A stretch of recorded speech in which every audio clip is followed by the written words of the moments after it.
अब सोचिए अगर इस वादे को एक फेमस एक्ट्रेस एंडोर्स करे, क्या तब आप भरोसा करेंगे?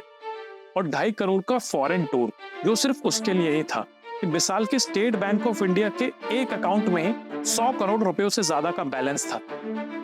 स्वागत है आपका एक नई वीडियो में। सोचिए अगर आपको कोई कहे कि आपका पैसा 60 दिन में डबल हो जाएगा, तो क्या आप उसको बिलीव करेंगे? अब सोचिए अगर इस वादे को एक फेमस एक्ट्रेस एंडोर्स करे, क्या तब आप भरोसा करेंगे? ये कहानी है 2024 में हुए असम के आज तक के सबसे बड़े ऑनलाइन ट्रेडिंग स्कैम की, जिसमें लोगों के करोड़ों रुपए डूब गए। तो क्या था ये स्कैम? आइए आज की इस वीडियो में जानते हैं।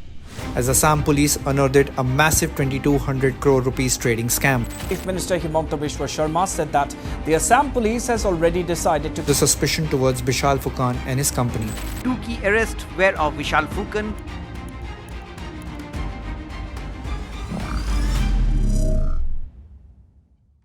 सब कुछ शुरू होता है डिब्रूगढ़ में रहने वाले एक 22 साल के लड़के विशाल फुकान से, जिसने 2021 में एक अपनी नई ऑनलाइन ट्रेडिंग कंपनी लॉन्च करी, जिसका एक ही मोटो था, इन्वेस्ट करो और अपना पैसा 60 दिन में डबल करो। ये सुनने में ही टेम्पटिंग लगता है ना। उसने लोगों को ऑनलाइन ट्रेडिंग का सपना दिखाया, ये बताकर कि वो आपका पैसा स्टॉक मार्केट में इन्वेस्ट करेगा और 2 महीने में डबल करके वापस कर देगा। शुरुआत में उसने छोटे इन्वेस्टमेंट्स वापस भी दिए ताकि लोगों को ट्रस्ट बन सके। यहाँ पे उसने जो स्ट्रेटेजी यूज करी, जिसमें पहले लोगों को छोटे अमाउंट्स वापस करके उनका ट्रस्ट जीत लिया। इस फिनोमेना को पॉन्जी स्कीम कहा जाता है। इस स्कीम में पुराने इन्वेस्टर्स को नए इन्वेस्टर्स के पैसों से रिटर्न दिए जाते हैं ताकि उनका भरोसा बना रहे। इस स्कीम को सक्सेसफुल बनाने के लिए विशाल ने एक ट्रम्प कार्ड खेला।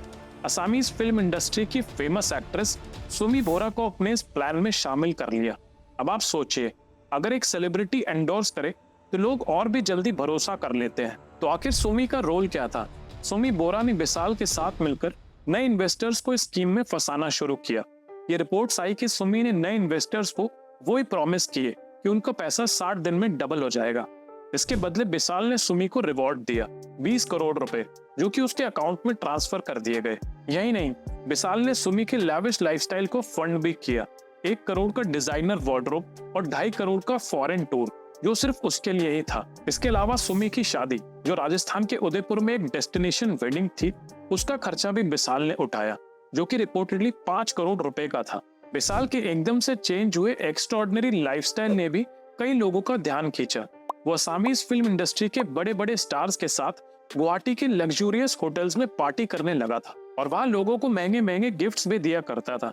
ऐसे लग्जरी और ग्लैमर का एक फेक बबल क्रिएट करके लोगों का ट्रस्ट जीता गया। इस तरह से विशाल और सुमी का ये स्कैम बढ़ता चला गया और यहाँ से कहानी और भी डेंजरस मोड़ लेती है। जैसे ये स्कीम चलने लगी, इन्वेस्टर्स का ट्रस्ट बढ़ा और उन्होंने अपनी पूरी सेविंग्स, यहाँ तक कि कुछ ने तो लोन्स लेकर और कुछ ने सोने जेवरात गिरवी रखकर उसका पैसा इन्वेस्ट कर दिया। लेकिन स्कैम का असली रूप सामने आना अब शुरू होता है। जैसे जैसे पैसा बढ़ता गया, विशाल और उसकी टीम ने रिटर्न्स देने बंद कर दिए। इन्वेस्टर्स ने जब अपना पैसा वापस मांगा तो विशाल और सुमी दोनों गायब हो गए। जैसे ही स्कैम का भांडा फोड़ हुआ तो किसी तरह पुलिस विशाल को गिरफ्तार कर लेती है और फिर इन्वेस्टिगेशंस में सुमी बोरा का नाम भी सामने आता है। विशाल के अरेस्ट के बाद पुलिस सुमी को भी ढूंढना शुरू कर देती है, लेकिन इस वक्त तक वो और उसका पति तार्किक बोरा भागने का प्लान बना चुके होते हैं। और यहाँ एक इंटरेस्टिंग मोड़ आता है जब सुमी सोशल मीडिया का यूज करती है अपने आप को इनोसेंट दिखाने के लिए। वो एक वीडियो पोस्ट करती है जिसमें उसने कहा कि वो भाग नहीं रही है, बल्कि मीडिया के गलत एलिगेशन से बचने के लिए छुप गई है। लेकिन रियलिटी अलग थी। सुमी और तार्किक बोरा लगभग 10 दिन तक छुपते रहे। असम पुलिस ने उनके फैमिली मेंबर्स, जिसमें उनके भाई और भाभी को भी मोस्ट वांटेड लिस्ट में डाल दिया था।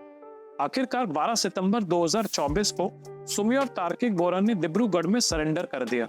इस स्कैम ने असम के 1500 से ज्यादा लोगों को डायरेक्टली अफेक्ट किया, जिनके 2200 करोड़ रुपए सिर्फ लालच में आकर इसमें फंस गए थे। और इन्वेस्टिगेशंस में पता चला कि विशाल के स्टेट बैंक ऑफ इंडिया के एक अकाउंट में 100 करोड़ रुपयों से ज्यादा का बैलेंस था। ये स्कैम 2021 से 2024 लगभग 3 साल तक चला, जिसमें सिर्फ आम आदमी नहीं बल्कि बड़े बिजनेसमैन और डॉक्टर्स तक फंस गए थे, जिनमें कई लोग अपने ब्लैक मनी को डबल करने के इरादे से इसका पार्ट बने। लेकिन जब पैसे वापस नहीं आए तो बहुत से लोग पुलिस के पास जाने से भी कतराने लगे। ब्लैक मनी होने की वजह से काफी लोग चुप रहे और जिस डर का फायदा विशाल ने उठाया अपने स्कैम को बढ़ाने के लिए। असम पुलिस ने इस केस को इन्वेस्टिगेट करने के लिए अपनी स्पेशल टास्क फोर्स को एकदम एक्टिवेट किया और फिर पता चला कि इसमें असम से बाहर के लोग भी इन्वॉल्व थे। एसटीएफ ने विशाल के अरेस्ट के बाद लगभग 40 और लोगों को अरेस्ट किया, जिसमें विशाल का राइट हैंड मैन स्वप्निल दास भी था, जो इस फ्रॉड में उसका साथी था। पुलिस ने विशाल के लग्जूरियस ऑफिसेज और एसेट्स को सीज किया, जिसमें उसके बैंक अकाउंट्स, प्रॉपर्टीज और अनलिस्टेड कंपनीज का भी पता चला जहां ये पैसा लगाया गया था। तो दोस्तों, ये था असम का सबसे बड़ा फाइनेंशियल फ्रॉड, एक स्कैम जो ग्लैमर और लालच का मिक्सचर था, जिसमें 1500 से ज्यादा लोगों ने अपनी जिंदगी की मेहनत की कमाई गंवा दी। लेकिन इस स्कैम ने एक सबक भी दिया कि लालच कभी कभी इंसान को अंधा बना देती है। पुलिस के एक्शन ने स्कैम के कल्प्रिट्स को तो पकड़ लिया, लेकिन लोगों का भरोसा जो तोड़ा गया उसका क्या? लोग फाइनेंशियली और इमोशनली दोनों तरह से बर्बाद हो गए। कई फैमिलीज का तो आगे का रास्ता अब भी धुंधला है। अब सवाल ये है कि ऐसे स्कैम्स हम फ्यूचर में रोक पाएंगे या फिर कोई नया विशाल फुकान फिर से लोगों को एक नए सपने के साथ फंसाने आ जाएगा? आपको क्या लगता है? नीचे कमेंट्स में अपनी राय जरूर बताएं। अगर वीडियो पसंद आई तो वीडियो को लाइक और चैनल को सब्सक्राइब करना ना भूलें। मिलते हैं अगले वीडियो में।